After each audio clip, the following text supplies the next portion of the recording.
Hello, everybody, and welcome to the Tip of the Iceberg podcast, brought to you as always by InsideThePenguins.com, a proud affiliate of the Hockey News. I'm your host, Nick Brlansky, joined as always by Nick Horwat, and the Pittsburgh Penguins, Horwat, they're rolling with their longest win streak of the season, tied for it at 2 games. We'll see if they can extend that and make it the longest win streak of this young season and get back to an even 6-6 later tonight against the LA Kings. You'll have your coffee ready. I'll be ready to stand during intermissions for a 10:30 start time tonight. Pens versus the Kings. And you know what's one thing that we're going to see in that game is whether or not Erik Karlsson can extend his season-long 3-game point streak as he looks to continue to heat up in his first month and a half, 2 months as a member of the Pittsburgh Penguins. We're going to talk about that here in just a minute. But also in this show, we're going to update Tristan Jarry's status, why the Penguins might not be out of the woods with him being declared day to day. And then we're talking a little bit about P.O. Joseph, the curious case of P.O. Joseph as he gets into a game on Saturday, then scratched again on Tuesday after a not so great performance against the San Jose Sharks for him. But let's start it all off with the former San Jose Shark and Erik Karlsson, now 11 games into his Penguins tenure, but it's starting to look like he's heating up. Like I mentioned, he's on a 3-game point streak. He has 5 points in those 3 games, 1 goal, 4 assists.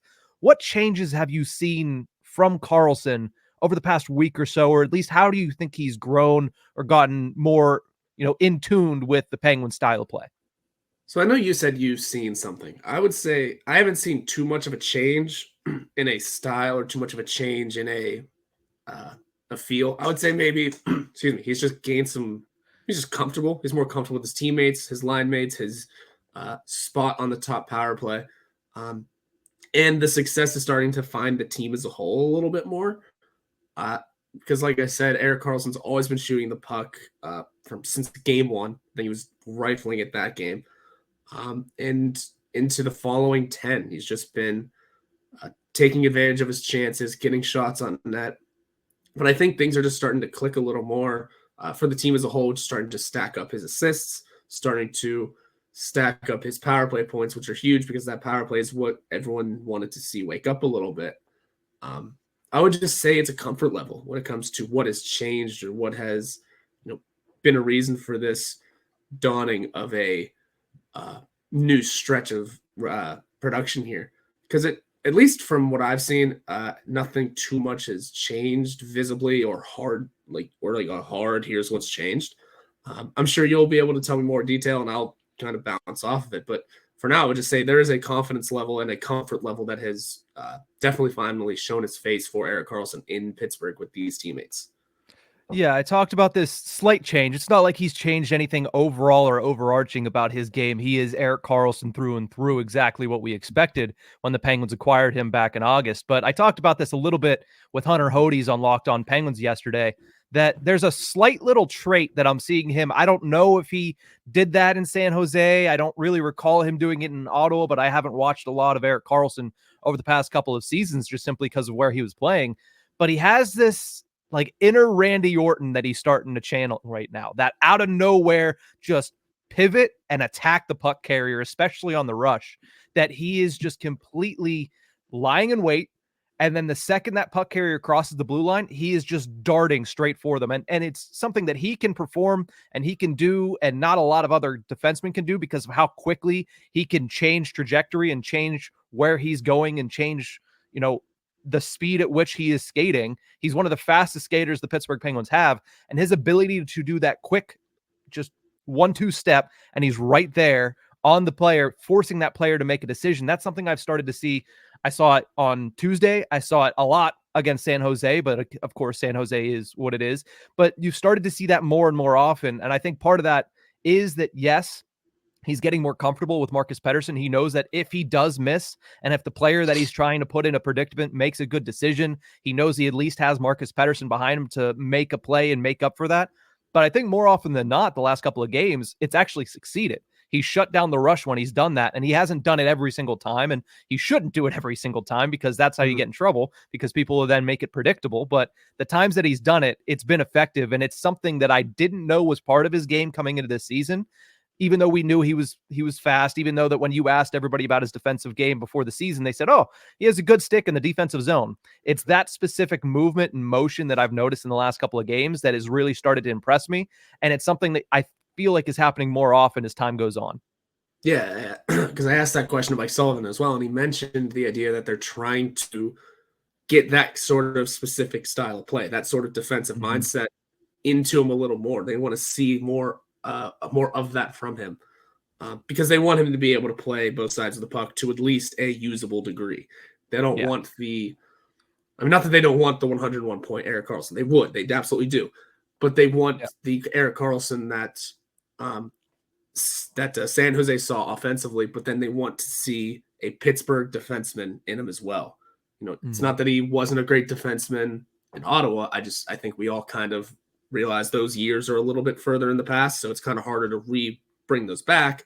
They want to see a defenseman that can have that San Jose production on offense, but a new formed Pittsburgh production on defense. It's kind of interesting, especially in a Mike Sullivan system where just about everyone on the ice is expected to play both ends of the rink.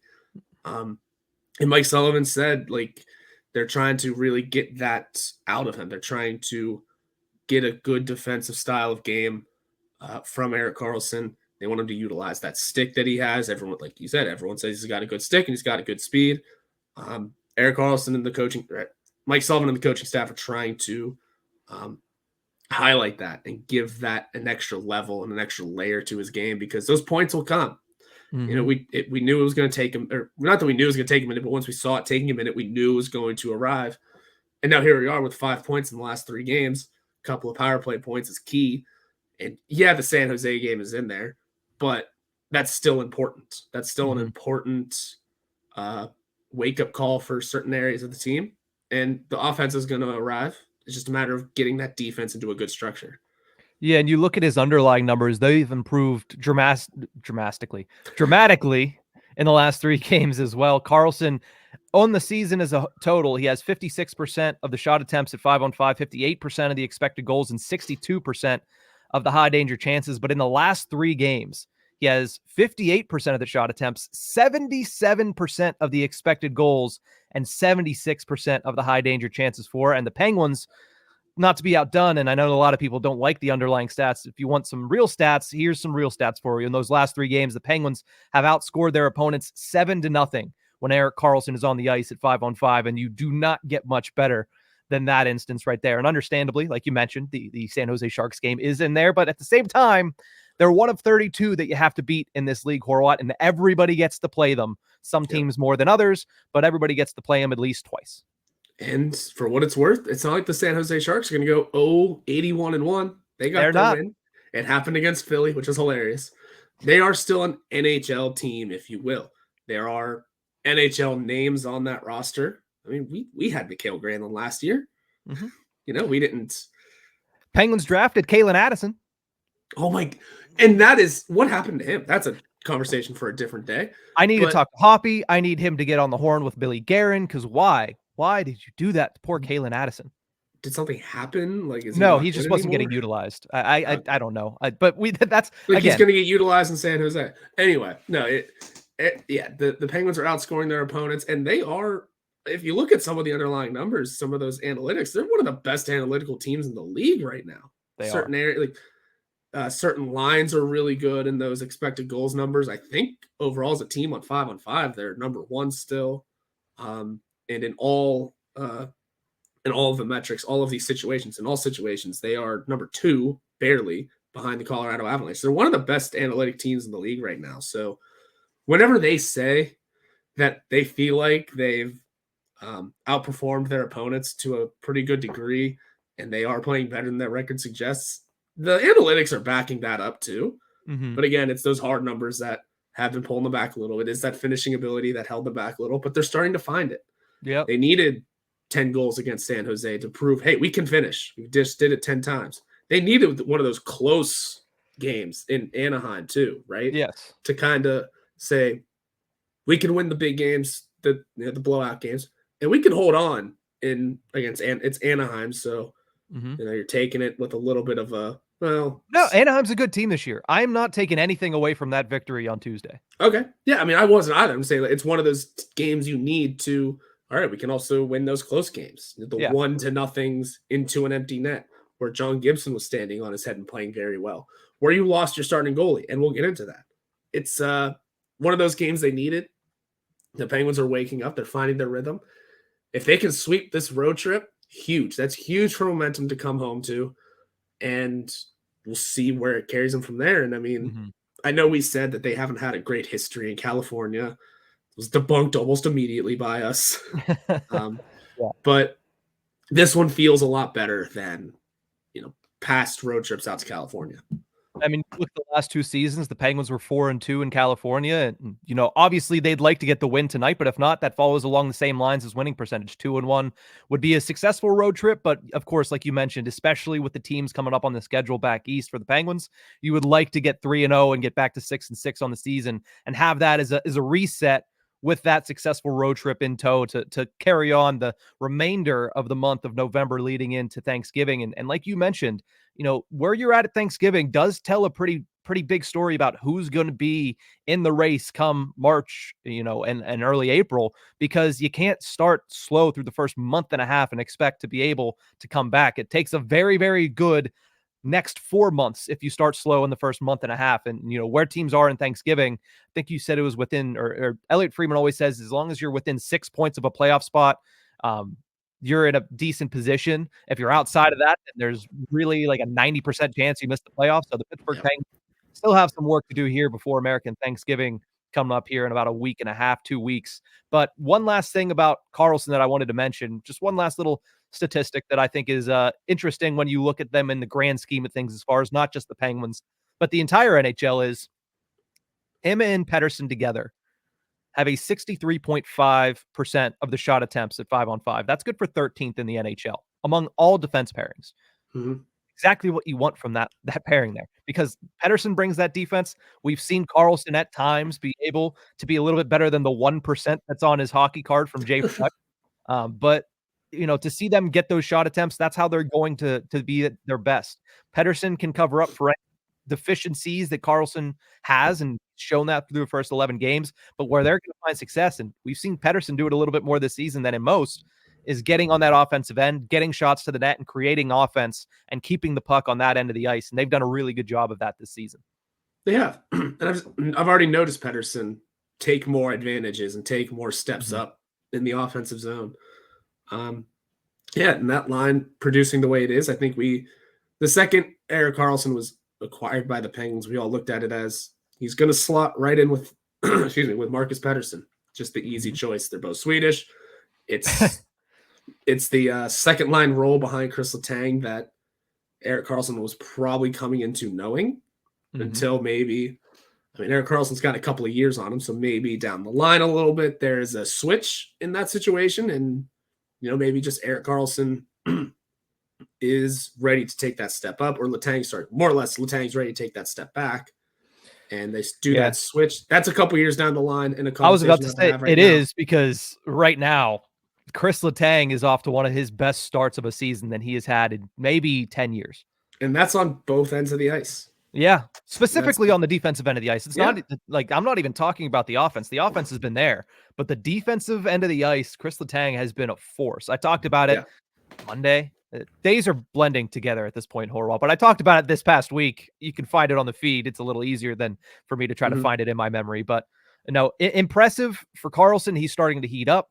Good start for Letang. All things going well, it seems, in the past week and a half, 2 weeks for the Pittsburgh Penguins on the blue line. But we're going to take a quick break. When we return, Tristan Jarry is injured, and I know a lot of you are saying, again, but we'll talk about why they might not be out of the woods with a day-to-day marker from Mike Sullivan yesterday at practice. We'll be right back.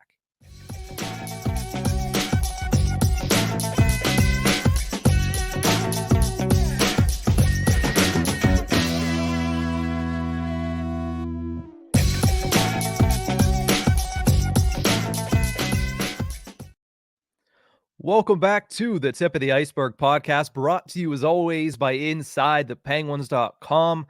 Yesterday we got a little bit of an update on Tristan Jarry. Fortunately, he is not, as of now, considered anything more than day-to-day, according to Mike Sullivan. He left late in the second period against Anaheim. It did not look good following a collision with the Ducks' Adam Henrique. And I saw a couple people say it on the replay. The puck to the face is what came after that. That's not good. That's what drew blood. That's what caused him to have stitches, according to Taylor Haas of DK Pittsburgh Sports. But it's the hit from Adam Henrique straight to his head, where his head snapped back, that could become a little problematic because, as you know, as I know pretty intimately, concussions are very hard to predict. So it's not determined whether or not he has a concussion yet. At least it's not public whether or not he has a concussion yet. But when you see contact to the head like that, that obviously becomes a concern. Mm-hmm. Absolutely. It's the way his head and neck snapped, in that, I don't want to say in a violent way, just the way it kind of moved around. It was not ideal. And especially when you get clipped like that, jars your mask off. It kind of, you can tell there's something there. And then getting hit with the puck right immediately after. Yeah. Quite the situation. And I don't know how else to put it other than, we know Jarry has dealt with injuries before. Something about this one, you feel like this one isn't on him, right? I mean, no injuries on a player. Yeah. But it feels like there was something about this one it's almost like there's nothing you can do about it. Like no one's upset no one is upset at him that he's hurt. Whereas like last year, there are people that are upset at him for being hurt, but those people are stupid. Sorry, you're stupid. See, the guy got smashed in the head, and then a puck that was not short, like it was not like a fluttering little muffin that went in there, a hard shot straight to the face. Yeah, if he gets concussed, that makes sense. That's how the human brain works. Anybody gets concussed. It's not because he's injury prone. It's not. This isn't an injury prone sort of injury. There's not much that he could do about it. Just trying to make his play, trying to make his save. For what it's worth, he did. Yeah. So, and the fact he was able to get up immediately, skate off on his own, good start. The fact that it's still considered day-to-day right now. The Penguins hit the ice for their morning skate at 2:30. So at Eastern time, I should say. They're out west. So 2:30 p.m. Shortly before then, if there are any goalie recalls, we'll probably know more of an answer. I forget how the CBA works and when and who they can call up, but there are in-house options. There are in-house options, especially if it's a short-term thing. We got people. Yeah. If Jarry is ruled to not be able to even be a backup, they can make that emergency call up. And as of right now, that would be one of Garrett Sparks or Joel Blomqvist, which we can talk about in a little bit here. But when it comes to Jarry's injury, like you mentioned, it was nice to hear that he was day-to-day. He didn't practice yesterday at Crypto.com Arena in Los Angeles. I don't think I'm going to be really comfortable until you hear Mike Sullivan say he's day-to-day without continuing to be evaluated. Because what that makes me think of is Jeff Petrie last year, where he gets that hit. It looks awful on the ice when his wrist got bent backwards. I believe it was against Buffalo. You were in the locker room. You said, hey, you looked down at his wrist. Didn't look like anything was wrong. The next morning, it swelled up like a pumpkin, and he was out for a month and a half. Makes me think of Ben Lovejoy back in the Road to the Winter Classic in 2011, where he's on the plane. Crosby says, what's wrong with your face? And then Ben Lovejoy has a massive, big, just bubble on his face because of the altitude. Now that's because of the altitude, not because of the actual puck to the face. But it's something that I don't know if the swelling's down. I haven't seen Tristan Jarry. So until you hear that, hey, he is just day-to-day without, we're still evaluating what's going on here. That's why I think that they're not out of the woods yet on a potential Tristan Jarry injury. If he's still swollen, you cannot tell the extent of the injuries, especially to the puck to the face. If there's any fracture, if there's any injury there, especially because it's right where his helmet sits. When you put your helmet down, it's right where the helmet's going to sit, right above his eye. So there's a chance that this could still deteriorate. And I know people don't want to hear that, but I'm not comfortable saying that, hey, they dodged a bullet until you start to see a little bit more from the medical staff and you start to see him at least getting back out there on the ice, because as of right now, day-to-day is nice. it was relieving to hear that from Mike Sullivan, but hearing that he's still getting evaluated is something that, especially with the nature of that injury, a head injury, when he got blunt force trauma, which is like a boxer, like a UFC fighter, where there's going to be swelling, you're going to have to wait it out a little bit. That's what I think is a little concerning still, and why I think that Penguins fans should not, completely exhale, although it is nice to hear that he is considered day to day at the moment. Yeah, and it's not like it was an immediate, here's what's going on. That should be another step in the right direction, because certain head injuries, we just saw it with John Ludwig. It was a pretty immediate, he's in concussion protocol. He's out. He's not taking him off the roster, but he's this, that, the other. It was pretty immediate. There are certain injuries where you look at and you get that immediate response. And this one, they said, we're still evaluating. It's been a couple days and we're still not fully sure. That is at least sort of a step in the right direction. Not the fully sure thing, but it is not an immediate, here's what it is. We knew this from the get-go. It's more of a, we're seeing, it could be that we're seeing if he's going to be good to go on straight up. We're just waiting for game day to see if he's good. That's another piece of, well, that doesn't mean, that probably means a concussion might not be in play, because that I feel like would get handled pretty quickly. But again, I don't know. You do. That's, you know what I mean though? It's like, that's something that would be handled right away, considering a concussion spotter sits at every game. There's always that piece as well. Those are looked at and found out pretty quickly. Yeah, there's testing over time, because like I said, they can be unpredictable. It can get worse before it gets better. It can go from what not being bad on the ice to being a little bit worse, brain damage, brain trauma. I guess it's technically, considered brain damage, but brain trauma is something that I don't fully understand, because I'm not a doctor, and something that in my brief experiences with it is not something that is easy to understand at all. But for Jarry, outside of the injury, it looked like he was catching his footing before that contact and that injury late in the second period. He had stopped 45 of 47 shots in that game and the game prior, and he was well on his way to a shutout against the Anaheim Ducks, which would have been his third of the season. So that was really the first time we've seen him, in back-to-back games, look sturdy, look good in the crease. So hopefully he's able to come back and build off of that and continue to, revive his numbers from his slow start. Yeah, it's he's looked good. He's looked like he's really picked up his game. It just took a minute to find the rhythm. And he was credited with another full shutout, was he not? I know they both combined credited with for one. The win. Definitely with I the win. believe he probably got credit. I don't know if you credit him with a shutout, because I mean, he didn't give up a goal, and he was credited with the win. I would assume that gives him the shutout, but I'll look that up real quick. Credited with the win, not the shutout. Still has 2 on the year, but a 4-5-0 record through 9 starts. I mean, Hellberg still no wins or losses on the record. But I mean, also was he really expected to? He's the third string. Yeah. But with decent enough looking numbers, and it comes to 56 minutes of ice time, a .929 save percentage. Yeah, 26 saves on 28 shots that he's faced, including 11 that happened on Tuesday, and he looked really steady. And I said this again yesterday, but like, is it because he's 6'6" that he doesn't have to move all that much, that he looks so sturdy, he looks so composed in the net? Because he doesn't really need to move all that much to take up that much space in the net. That's really interesting too, because someone had asked Sullivan about that a little bit ago, about if his size has any sort of advantage. I think the answer was not necessarily. I mean, obviously, the more body mass you have, the more net you cover. Yeah. But it doesn't necessarily mean that they are, just because they're bigger doesn't automatically make them a great goalie. They still have to play the position. So I think the answer was, I think the answer was kind of like yes and no, but he's got big body mass to cover a lot of the net. And he's looked good. He's looked coming in cold both times, no less. That's sort of a big, at least in a goalie's mindset, they always say you never want to come in cold. You want to, be prepared. But coming in cold, especially against Anaheim, like I said, in that close game where it was only 1-0, shut the door, got the empty net goal, and was able to stop all 11. That's huge.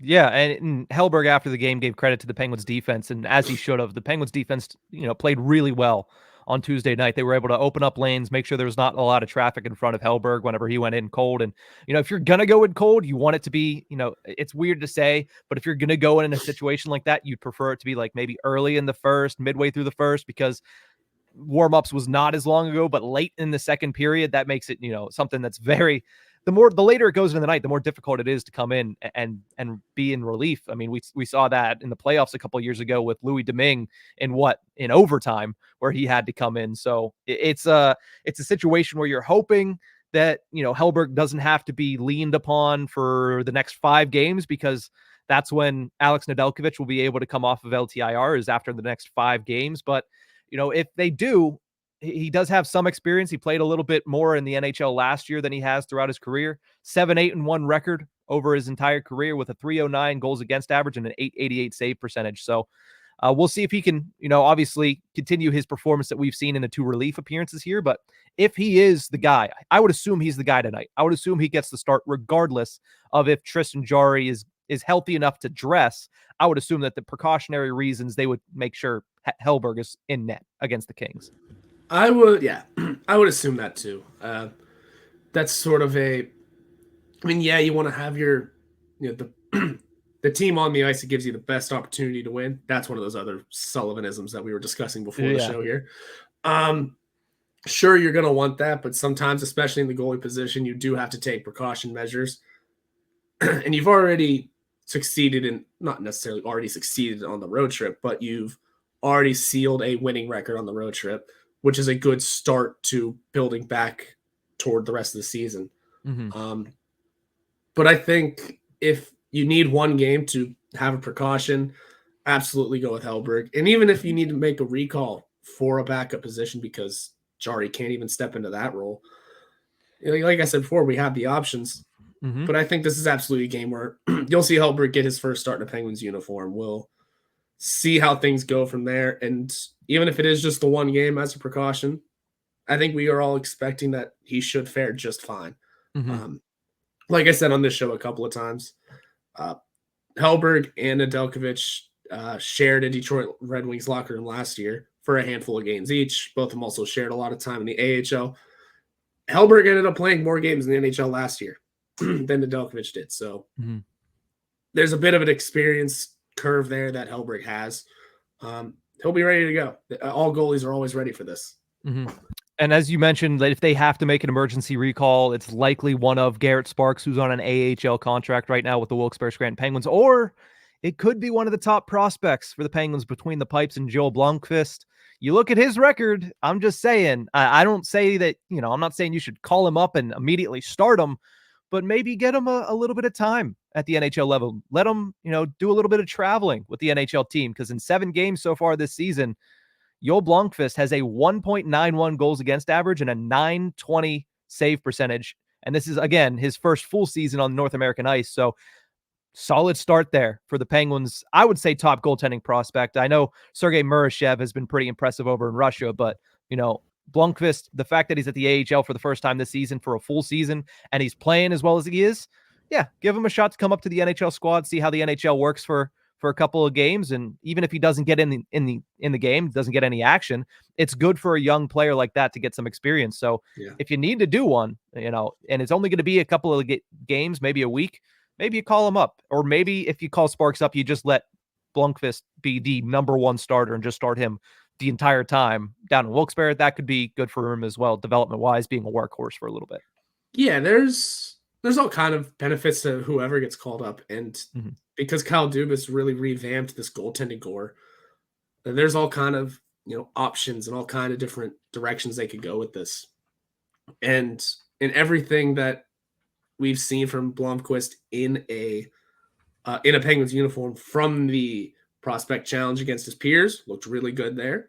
In his couple of preseason appearances, looked pretty good there against not peers, but also not full NHL talent, but still, upper echelon players. Looks pretty solid. He looks like he's able to really handle this, handle a load, no matter what it may be for the AHL. If he's getting, a few more starts, if he's coming to the NHL and taking a backup role and maybe spotting in, he looks like he should be able to handle whatever it may be, and this is really good for his development, especially him specifically. Taylor Gauthier, I guess they're also pretty high on. We'll see where things go from there, but regardless, and then if it's Garrett Sparks up here, I mean, a guy with NHL experience, you can't go wrong there.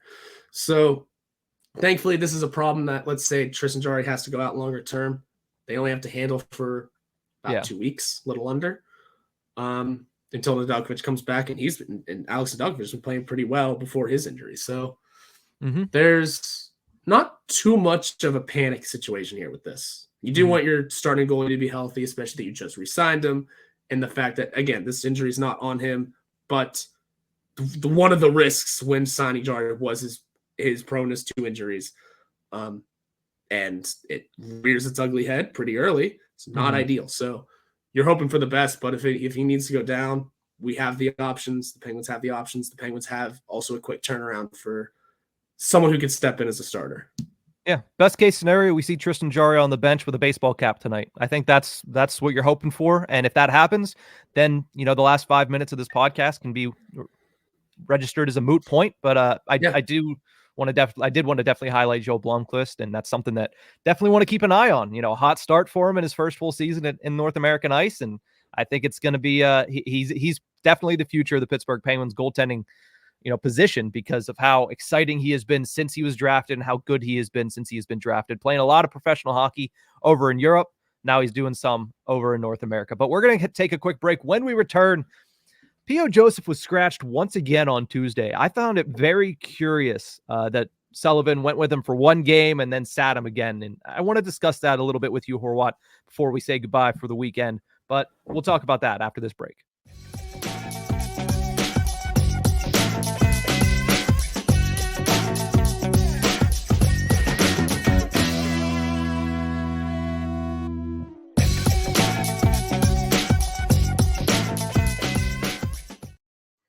Welcome back to the Tip of the Iceberg podcast, brought to you as always by InsideThePenguins.com. Pierre-Olivier Joseph. Very high on him was the Pittsburgh Penguins organization heading into the season. Everybody said that he had a really good training camp, including Mike Sullivan, who said, quote, he was light years ahead of where he was coming into camp last season. We all expected, okay, that means that he's locked down the number 5 spot on the Penguins hierarchy of defensemen. Obviously, the Penguins have their top 4 that are going to be their top 4 for the next couple of seasons, and Graves and Letang and Pettersson and Karlsson, and we've talked about most of them on this episode. But then we all said, okay, then P.O. Joseph, right down the line at number 5. Well, at this point of the season, it does not look like he has that solidified, and in fact, it looks like somebody else has taken over that spot from him. Joseph was back in the lineup on Saturday against San Jose after sitting since October 18th in a game in Detroit, where he had probably the worst night of his professional career. On the ice for 4 goals against the Detroit Red Wings, and he was sat down and did not play again until a game in San Jose, where on the surface, especially if you didn't watch the game, you just look and you say 10-2, no notes, move on to the next one. But the notes were, P.O. Joseph did not look good in that game. In a game where the Penguins dominated almost completely from start to finish, Joseph had 50% of the shot attempts. He had 41% of the expected goals, and the Penguins were outshot 9-7 when he was on the ice.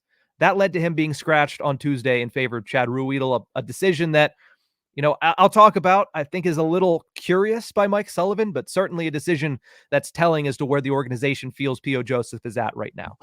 Certainly. It's quite interesting because last year, he was obviously off to that great start where he was playing every game. You certainly weren't going to take him out of the lineup.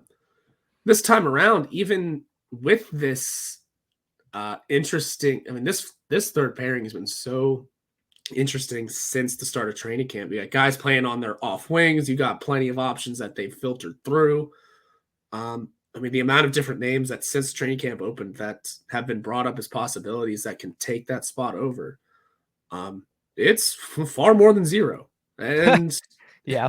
And now P.O. Joseph finds himself right in this weird spot of, well, this isn't guaranteed anymore. It can go to a Ryan Shea. It can go to a John Ludwig, who, by the way, we didn't even mention, is skating again back here in Pittsburgh. So maybe he finds his way back in whenever he could play as soon as Saturday. Who knows? there's that option there. Chad Ruhwedel, for as good or as bad as he's been, is still an option and is still a veteran defender that can file in there. For a while, Mark Pysyk was in there in that conversation. Now he's on an AHL PTO, and things need to be worked out there for him to come up, but still in the organization and still a pretty viable option if he returns to health. And so many other names that, again, this dogfight is back again. This is no longer just here are the obvious names and we move along. No, once again, this defensive surplus dogfight is back again. And honestly, at least this one, it feels a little better, feels a little fresher. I think it feels better because the top four in front of them are a lot better now. It's not, and plus Jan Ruud is not, holding down a spot and no one can take it because of the price tag. It is, well, we can filter both of the spots. Anyone can go anywhere. We've seen guys play on their off wings. Anyone can literally play on either side of that ice. So P.O. Joseph finds himself in a weird spot, and he's not reaching the level that everyone knows he can hit.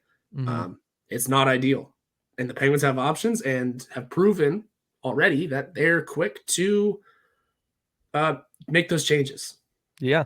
And here's the thing, that when the lineup comes out for tonight, that is exactly where my eyes are going to go. I'm going to look exactly at the third pairing. Why? Because it's not like Ruhwedel and Shea looked good against Anaheim.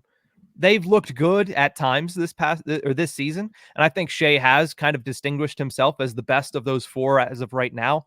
We haven't seen much from Ludwig, so it's really hard to judge what he would look like. He's only played 5 minutes in his entire lifetime at the NHL level. But I think Shea has established himself as that number 5 defenseman, similar to how P.O. Joseph established himself in the first 2 weeks of training camp. We came into camp saying, hey, he could lose that job. You never know because of how many names they brought in. They might be curious to see if somebody can outperform him. 2 weeks in, nobody was outperforming him, and he was playing so well, getting all this praise from the coaching staff. And we just penciled him in because we said that's what he did. He went out and he earned it. As of right now, it seems like that's where Ryan Shea is at for the Pittsburgh Penguins. And similar to how Joseph lost that role, Shea could still lose that role. But as of right now, he should feel pretty confident and pretty secure in that spot. But like I mentioned, it's not like the pairing performed well on Tuesday. So do they switch it back and go back to P.O. Joseph and Ryan Shea? Do they give Ryan Shea a day off, which I think would be a gross miscalculation? I think he's played really well since coming to the lineup.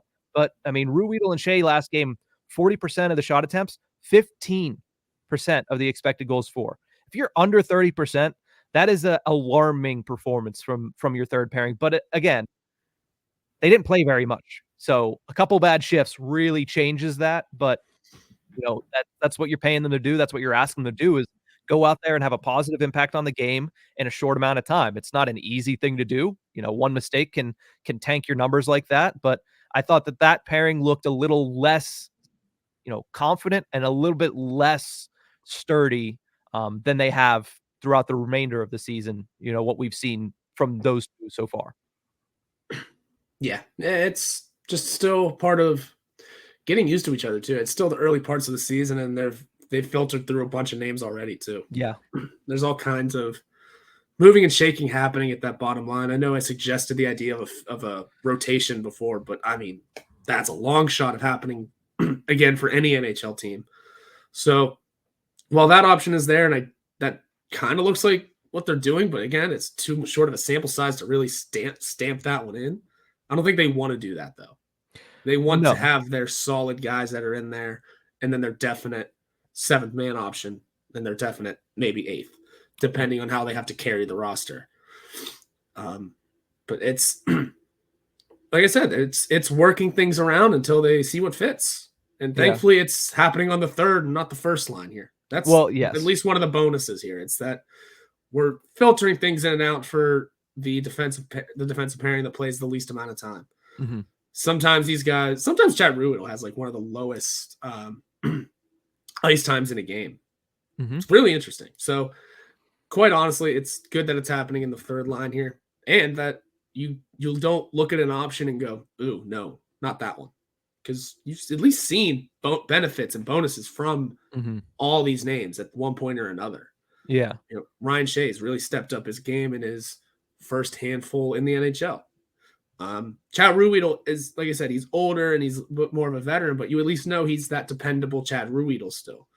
P.O. Joseph, it's you throw him in and it's just if he can quickly find what he had last year, we're good to go. Just clean And I this think one that's up. the issue that I had with having him play one game against San Jose, then taking him back out of the lineup is how much of an opportunity did you really give him to get his footing back? Like, yeah, he's been practicing. Yeah, he's been skating with the team. Yeah, he's been skating in morning skates and all of that, but he hadn't played in a game in 2.5 weeks.